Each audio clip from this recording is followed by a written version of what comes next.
The eighth hole at Oakmont is actually one of my favorite holes at Oakmont, and it's another very unique golf hole. It is the longest par 3 on the golf course. It's 288 yards on the scorecard, but it does play a little bit downhill. And look for the USGA to actually play this hole at greater than 300 yards. The reason I like it so much, though, is I was very supportive when it got stretched back out to this long distance, to put Henry Fownes's, the original architect's original intent in place, which was to get people hitting a wood off the tee. And what it really does is it really tests imagination and creativity. There is a long bunker called the Sahara bunker, stretching 100 yards down the left side of the hole, but actually protrudes out in front of the line of play, roughly 60, 80 yards short of the green. But the way the landform works is that anybody carrying over this protrusion of the Sahara bunker with the right shot shape has a really good opportunity for that ball to bound onto the green.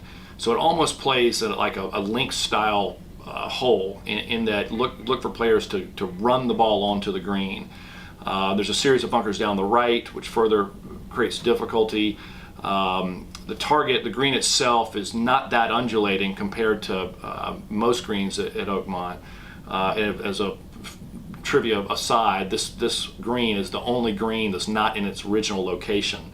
When the turnpike was built, Pennsylvania Turnpike was built in the 40s, this green was actually moved to make room for that. But in any event, the hole is hard. It'll play to half shot over par, almost certainly. In 2007, roughly only a quarter of the field even reached the green in regulation. So to get back to why I really like it, it's really going to test guys in their ability to get up and down, because there are not going to be that many balls on the green. And even balls on the green's large, 3 putts a possibility. So a par will be a very, very good score here. And to me, it's just really going to be a fun hole to watch and to see how guys kind of approach it, both with what club they select, shot shape, shot trajectory, and then wherever they end up, how do they try to get up and down and salvage par.